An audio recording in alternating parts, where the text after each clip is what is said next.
आता जालन्यातली बातमी बघणार आहोत। जालना जिल्ह्यामध्ये सुरू असलेल्या पावसाच्या दरम्यान अनेक ठिकाणी वीज पुरवठा खंडित झालाय। भोकरदन शहरामध्ये सुद्धा तांत्रिक बिघाड झालाय आणि काही काळ वीज पुरवठा विस्कळीत झाला होता। मात्र मुसळधार पावसाची पर्वा न करता महावितरणचे लाईनमन दीपक देवरे यांनी थेट विजेच्या खांबावरती चढून दुरुस्तीचं काम हाती घेतलं। प्रतिकूल परिस्थितीतही कर्तव्याला प्राधान्य देत त्यांनी अथक प्रयत्नांमधनं वीज पुरवठा सुरळीत केला। भर पावसामध्ये जीवाची पर्वा न करता बजावलेल्या कर्तव्याचा व्हिडिओ सध्या सोशल मीडियावरती व्हायरल होतोय। नागरिकांकडून त्यांच्या कर्तव्य तत्परतेचं कौतुकही केलं जातंय।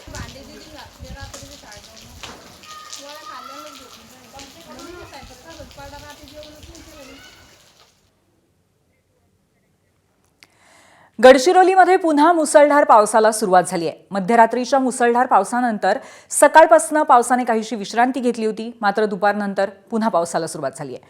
मध्यरात्रीच्या मुसळधार पावसामुळे नदी नाले तुडुंब वाहत आहेत। जिल्ह्यातील प्रमुख वैनगंगा, प्राणहिता आणि गोदावरी नदीचं पात्र तुडुंब भरलंय।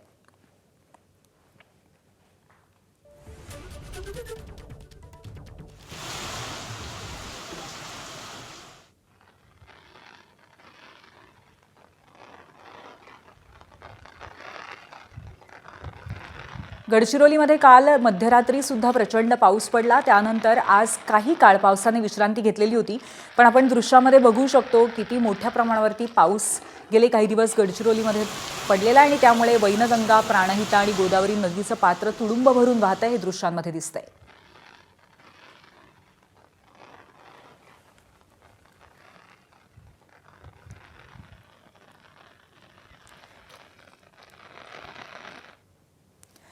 गडचिरोलीतली जिल्ह्यातली पावसाची परिस्थिती आणि पूरस्थितीचा मुख्यमंत्री देवेंद्र फडणवीस यांनी आज जिल्हा प्रशासनाकडून आढावा घेतला।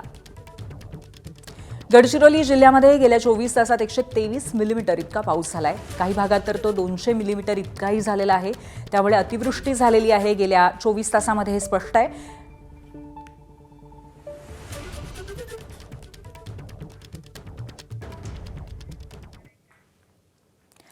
हवामान विभागाने दिलेल्या ऑरेंज अलर्टच्या अंदाजानुसार भंडाऱ्यामध्येही दुपारनंतर पावसाला सुरुवात झाली आहे। तुमसरमध्ये तासभर मुसळधार पाऊस झाला। या पावसामुळे सखल भागामध्ये पाणी साचलं।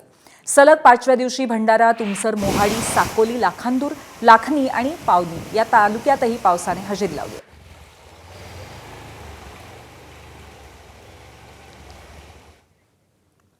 जालना जिल्ह्यामध्ये आज सर्वदूर पावसाने दमदार हजेरी लावली। हवामान विभागाने पुढच्या 3 तासामध्ये रेड अलर्ट जारी केलाय। गेल्या काही दिवसांपासून पावसाने विश्रांती घेतली होती, शेतकऱ्यांची चिंता वाढली होती। मात्र आज जालना, बदनापूर, अंबड, मंठा आणि घनसावंगी तालुक्यासह जिल्ह्यातल्या अनेक भागात जोरदार पाऊस बरसतोय। या पावसामुळे पिकांना दिलासा मिळतोय। उघडीपीमुळे आलेला ताण कमी व्हायला मदत होणार आहे। त्यामुळे खरीप पिकांना नवसंजीवनी मिळेल अशी आशा शेतकऱ्यांना।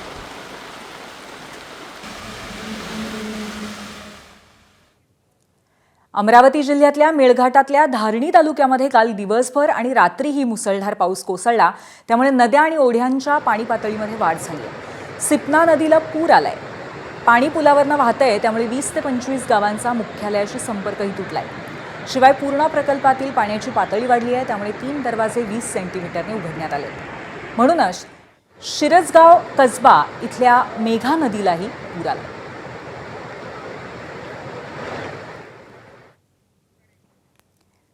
शिवाय नांदेड जिल्ह्यासाठी आज दुपारी 4 वाजेपर्यंत रेड अलर्ट घोषित करण्यात आलाय। तसंच 30 जुलै 2026 रोजी जिल्ह्यामध्ये तुरळक ठिकाणी मुसळधार ते अतिमुसळधार पावसाची शक्यता वर्तवण्यात आली आहे। या पार्श्वभूमीवर सर्व संबंधित यंत्रणांनी सतर्क राहून आवश्यक ती खबरदारी घ्यावी। तसंच नागरिकांनीही सुरक्षिततेचे नियम काटेकोरपणे पाळावेत, असं आवाहन जिल्हाधिकारी राहुल कर्डिले यांनी केलंय।